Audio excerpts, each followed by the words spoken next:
तो नमस्कार दोस्तों, कैसे हो आप सब। आई थिंक आप सब अच्छे होंगे और मज़े से पढ़ रहे होंगे। दोस्तों, हमने पिछली वीडियो में अलाउद्दीन खिलजी के भू राजस्व व्यवस्था के बारे में पढ़ा था कि उसने अपने जो रियासत से अपने मतलब कि साम्राज्य से कैसे कर वसूला और किस नियंत्रण से उसकी जो भू राजस्व नीति है कामगार सिद्ध हुई। और आज की हम इस वीडियो में अलाउद्दीन खिलजी की बाजार नियंत्रण व्यवस्था को पढ़ने वाले हैं। यह बाजार नियंत्रण व्यवस्था बहुत ही इंपॉर्टेंट है। यदि आप एमपीपीएससी, रेलवे या किसी भी कॉम्पिटिटिव एग्जाम की तैयारी करते हैं तो ये आपके लिए अलाउद्दीन खिलजी की जो बाजार व्यवस्था वो बहुत सी इम्पोर्टेंट है, क्योंकि ये बाजार व्यवस्था के ही कारण अलाउद्दीन खिलजी इतिहास के पन्नों में अमर हो गया, क्योंकि उसकी बाजार व्यवस्था इतनी अच्छी थी कि उसे इतिहास में अमर होने के लिए मजबूर होना पड़ा। चलिए बढ़ते हैं अलाउद्दीन खिलजी की बाजार नियंत्रण व्यवस्था की तरफ। तो अलाउद्दीन खिलजी की बाजार नियंत्रण व्यवस्था क्या थी, जान लेते हैं। तो अलाउद्दीन की बाजार नियंत्रण व्यवस्था, तो अलाउद्दीन खिलजी की बाजार नियंत्रण व्यवस्था की निम्न चरण थे। देखिए, अलाउद्दीन खिलजी की बाजार नियंत्रण व्यवस्था ये थी और इसके निम्न चरण थे। चरण की बात करें अगर, अलाउद्दीन जी के बाजार नियंत्रण के निम्नलिखित चरण हैं। तो अलाउद्दीन खिलजी के जो बाजार नियंत्रण है उसके निम्नलिखित चरण है। उसका पहला चरण था मूल्यों का निर्धारण करना। मूल्यों का निर्धारण करना, तो मूल्यों का निर्धारण किया या करना, ठीक है। तो पहले चरण में उसने मूल्यों का निर्धारण किया। तो अलाउद्दीन खिलजी ने जो सामान्य उपयोग में लाने वाली वस्तुएं जैसे अनाज हो गए, वस्त्र हो गए, और जो मतलब कि जितने भी दैनिक जीवन में वस्त्र, अनाज, दास दासियों आदि पशु पक्षियों की इनकी जो है एक सूची तैयार करवाई और उनकी सूची तैयार करवा कर उनका मूल्यों का निर्धारण किया। उनके मूल्य जो है निश्चित कर दिए गए और बोल दिया गया कि किसी भी स्थिति में इनके मूल्यों में परिवर्तन नहीं किया जाएगा, अर्थात न कम होंगे न ज़्यादा होंगे। जितने शासक द्वारा, जितने अलाउद्दीन द्वारा निर्धारित किए गए हैं मूल्य, उतने ही में खरीदे जाएंगे और उतने में ही बेचे जाएंगे। तो ये हुआ अलाउद्दीन खिलजी के मूल्यों का निर्धारण की व्यवस्था। तो अलाउद्दीन ने इसमें लिख सकते हैं, अलाउद्दीन ने दैनिक उपयोग में आने वाली वस्तुएं जैसे अनाज, खाद्यान्न जिसे आप कह सकते हैं, ठीक है, वस्त्र हो गए, दास हो गए, दासियां, पशु पक्षी आदि की सूची तैयार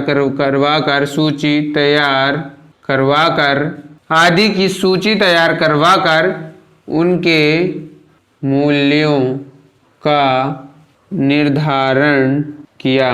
तो दोस्तों मेरे प्यारे विद्यार्थियों, जैसे कि हमने देखा कि अलाउद्दीन खिलजी ने अपना बाजार नियंत्रण का पहला चरण मूल्यों का निर्धारण के रूप में किया। जैसे अलाउद्दीन खिलजी ने दैनिक उपयोग में आने वाली वस्तुएं जैसे अनाज, खाद्यान्न, वस्त्र, दास दासियां, पशु पक्षी आदि की सूची तैयार करवाकर उनके मूल्यों का निर्धारण किया और यह निर्धारित किया गया कि इन्हीं के मूल्यों के द्वारा किसी भी वस्तु को खरीदा जाएगा अथवा बेचा जाएगा, ठीक है। अब हम बात कर लेते हैं उसके दूसरे चरण की।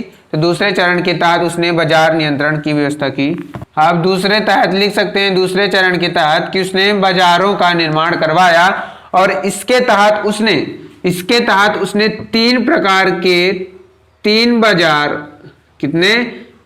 बाजार स्थापित किए। पहला गल्ला मंडी, दूसरा सराय ए अदल जिसे आप वस्त्र बाजार भी कह सकते हैं, वस्त्र बाजार, और तीसरा पशु पक्षी या दास बाजार। तो बाजारों का निर्माण करवाया उसने। दूसरे चरण के तहत बाजारों का निर्माण कराया और बाजारों में उसने तीन प्रकार के बाजारों का निर्माण कराया। पहला गल्ला मंडी, दूसरा सराय ए अदल जिसे आप वस्त्र बाजार कह सकते हैं, और तीसरा है पशु पक्षी या दास बाजार। अब हम इनको एक एक करके समझ लेते हैं कि गल्ला मंडी, सराय अदल या पशु पक्षी या दास बाजार कौन सा है। और ये अगर आप तैयारी करते हैं तो ये मेंस के लिए इम्पोर्टेंट है 5 मार्क्स में। तो अब हम पहले बात कर लेते हैं गल्ला मंडी की। तो ये पहला है गल्ला मंडी। अगर बात करें गल्ला मंडी की तो इसका जो प्रमुख अधिकारी होता था उसे सेना ए मंडी, ठीक है। तो इसमें अनाज, ठीक है, इसमें अनाज शासक द्वारा या केंद्र द्वारा निर्धारित मूल्य पर खरीदा, व्यापारी द्वारा खरीदा या बेचा जाता था। तो इसमें अनाज केंद्र द्वारा निर्धारित मूल्य पर व्यापारियों द्वारा खरीदा या बेचा जाता था। और इसका प्रमुख विभाग का नाम था, इसका जो प्रमुख विभाग है उसे हम सहना ए मंडी कहते हैं, सहना ए मंडी, ठीक। इसका देखिए गल्ला मंडी का जो प्रमुख अधिकारी या प्रमुख विभाग होता था उसे हम सेना मंडी कहते हैं। इस पर इसके अलावा इसमें क्या क्या देखिए, ये इसमें अनाज जो था वो जैसे अनाज हो गया, जितने खाद्यान्न वस्तुएं थी वही इस गल्ला मंडी में खरीदी अथवा बेची जाती थी। और इससे मतलब कि इस व्यापारी को, मतलब कोई भी व्यापारी यदि वह गल्ला मंडी में कोई भी मूल्य अनाज खरीदना अथवा बेचना चाहता है तो उसे पहले सेना मंडी से क्या करना पड़ेगा, अध्यादेश जारी करवाना होगा या फिर परमिट जारी करवाना होगा। और इस पर जो ही व्यक्ति, मतलब जो ही व्यापारी सेना ए मंडी से आदेश या परमिट जारी करवाता है, ठीक है, परमिट जारी करवाएगा, वही गल्ला मंडी में अनाज खरीद अथवा बेच सकता है। तो आपको क्लियर हुआ कि नहीं। इसका जो प्रमुख अधिकारी होता, जो प्रमुख हेड होता था उसे हम सेना मंडी कहते हैं। सेना मंडी की आज्ञा के बिना व्यापारी ना ही किस गल्ला मंडी में ना ही अनाज खरीद सकते थे और ना ही अनाज बेच सकते थे। उनको अनाज खरीदने से पहले अथवा बेचने से पहले सेना ए मंडी नामक विभाग में अपना पंजीकृत करवाना अनिवार्य था, अपना जो पंजीकृत था उसको करवाना अनिवार्य था। अब हम बात कर लेते हैं सराय ए अदल या वस्त्र बाजार की। तो दूसरा था सराय ए अदल या फिर वस्त्र बाजार।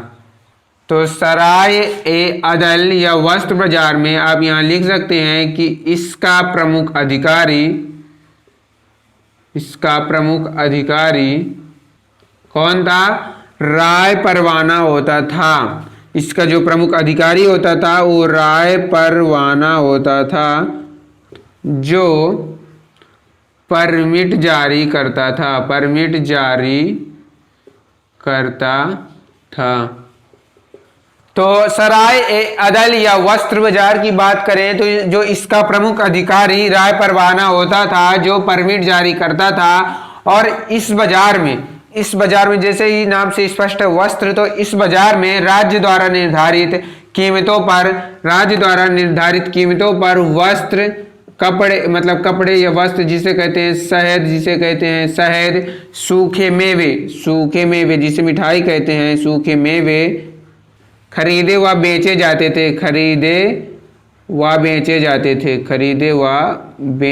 जाते थे। तो सराय अदल या वस्त्र बाजार, तो इसका जो प्रमुख अधिकारी होता था उसे राय परवाना कहते हैं, जो परमिट जारी करता था। और इसी परमिट के आधार पर सराय अदल या वस्त्र बाजार में वस्त्र, शहद, सूखे मेवे खरीदे अथवा बेचे जाते थे। यदि परमिट जारी नहीं करेगा तो आप वस्त्र बाजार में न वस्त्र, न शहद, सूखे मेवे नहीं खरीद और बेच सकते हैं। तो तीसरा है पशु पक्षी या दास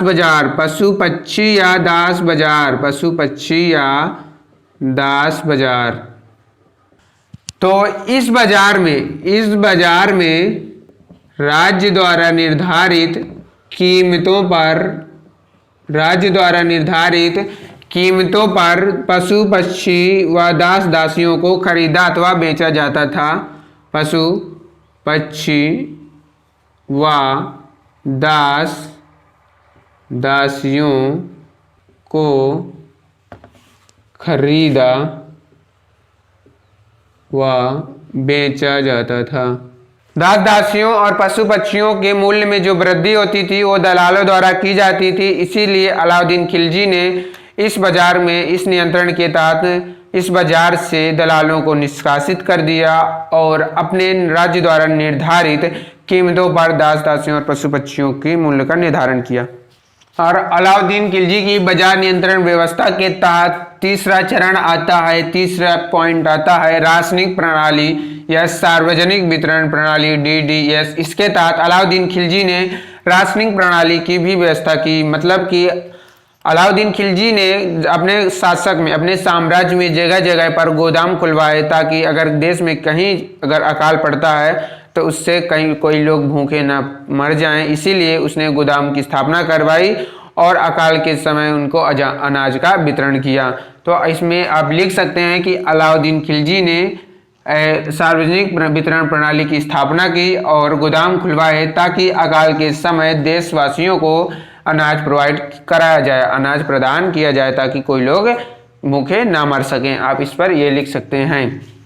तो अलाउद्दीन ने रासायनिक प्रणाली की व्यवस्था करवाई और साथ ही गोदाम बनवाए ताकि काल के समय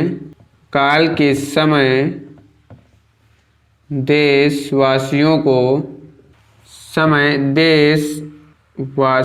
को अनाज दिया जा सके।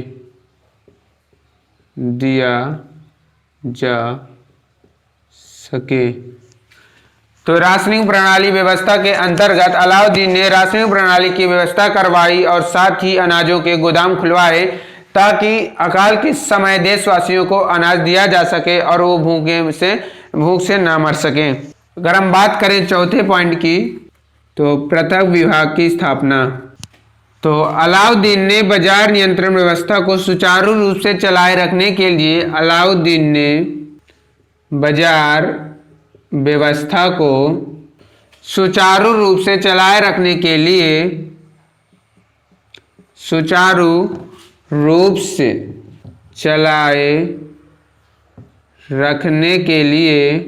एक पृथक विभाग दीवान-ए-रियासत।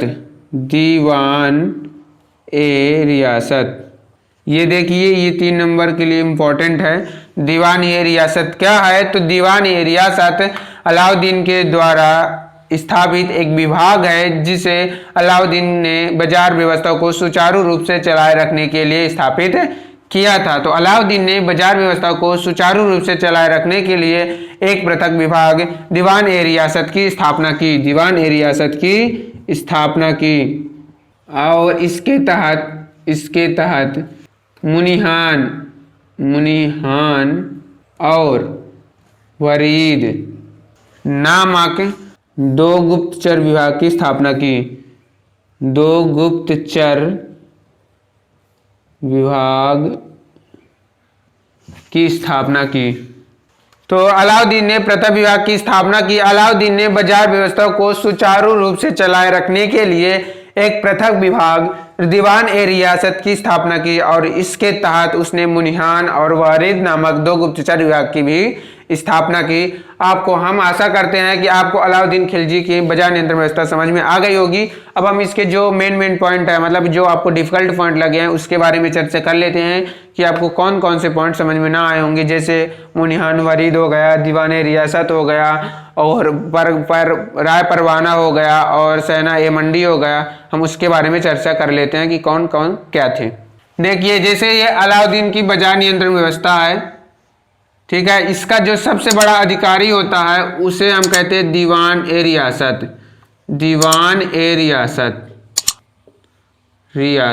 ठीक है। अगर दीवान-ए-रियासत 3 नंबर में आता है तो आप ये लिखेंगे कि अलाउद्दीन खिलजी द्वारा नियुक्त,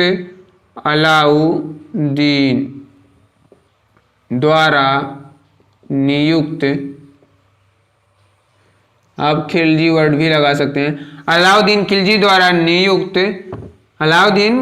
द्वारा नियुक्त बाजार नियंत्रण व्यवस्था का सबसे बड़ा अधिकारी, ठीक है, बाजार व्यवस्था का सबसे बड़ा अधिकारी, बाजार व्यवस्था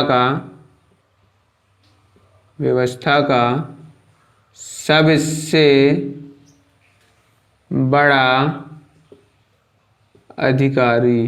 देखिए दीवान ए रियासत जो था बाजार नियंत्रण जो व्यवस्था थी उसका सबसे बड़ा अधिकारी होता था जिसे अलाउद्दीन स्वयं नियुक्त करता था। अगर हम बात करें जैसे देखिए हमने जब बाजार व्यवस्था पढ़ी है तो उसने बाजार व्यवस्था के तहत देखिए हमने बाजार व्यवस्था पढ़ी है जिसके तहत हमने कई मंडियों के बारे में पढ़ा है। तो दीवान ए रियासत कौन था कि अलाउद्दीन द्वारा नियुक्त बाजार व्यवस्था का सबसे बड़ा अधिकारी होता था। और आपके समझ में ये भी नहीं आया होगा कि सहना ए मंडी क्या है, सहना ए मंडी। तो सहना ए जो मंडी होता था ये क्या होता था, तो ये गल्ला मंडी का सबसे बड़ा अधिकारी, गल्ला मंडी का अधिकारी, गल्ला मंडी का अधिकारी। अगर हम बात करें राय परवाना, तो राय जो परवाना था वो कौन था, तो वस्त्र मंडी का, वस्त्र बाजार का, सराय अदल जिसे आप वस्त्र बाजार भी कह सकते हैं, तो लिखिए सराय ए अदल का अधिकारी, सराय ए अदल का प्रमुख अधिकारी, प्रमुख अधिकारी। और ये गल्ला मंडी का ये भी प्रमुख अधिकारी था। ठीक, देखिए ये दीवान ए रियासत सबसे बड़ा अधिकारी। देखिए बाजार नियंत्रण जो व्यवस्था है उसका सबसे हेड तो अलाउद्दीन खिलजी है, लेकिन जो बाजार नियंत्रण व्यवस्था का केवल कौन था, दीवान ए रियासत। दीवान ए रियासत का के अंदर कौन आता था, सहना ए मंडी आता था, राय परवाना आता था, अलग अलग विभाग आते थे। तो अलग अलग विभाग का सहना ए मंडी का जो गल्ला मंडी का जो अध्यक्ष होता था, गल्ला मंडी का ये प्रमुख अधिकारी होता था या अध्यक्ष कह ले, और राय परवाना होता था यह सराय ए अदल का प्रमुख अधिकारी होता था। अगर हम बात कर ले मुनिहान की या वरीद की, तो ये मुनिहान, तो ये बाजार की गुप्त सूचनाएं लाता था, बाजार की गुप्त सूचनाएं लाता था। ठीक है, मुनिहान जो थे वो बाजार की गुप्त सूचनाएं लाया करते थे। और आप बात करें मुनिहान की, तो जो मुनिहान था वो वरीद था, वरीद, ये जो वरीद था ये बाजार में घूम घूम कर सूचनाएं लाता था। तो ये बाजार में घूम कर सूचनाएं लाता था, बाजार का घूम कर निरीक्षण करता था। तो बाजार में घूम कर निरीक्षण करता था, बाजार में घूम कर निरीक्षण करता था।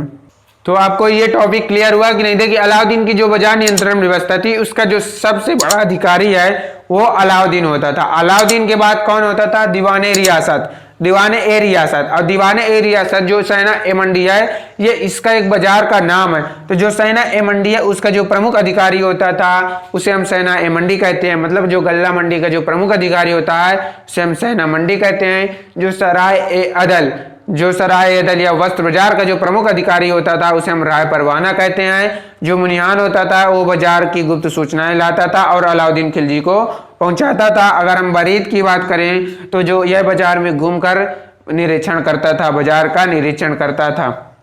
आपको क्लियर हुआ। तो दोस्तों अलाउद्दीन खिलजी की बाजार नियंत्रण व्यवस्था यहाँ से समाप्त होती है। अब हमें दीजिए आज्ञा, हम बढ़ते हैं, हम मिलते हैं नेक्स्ट वीडियो में हम किसी अन्य टॉपिक के साथ।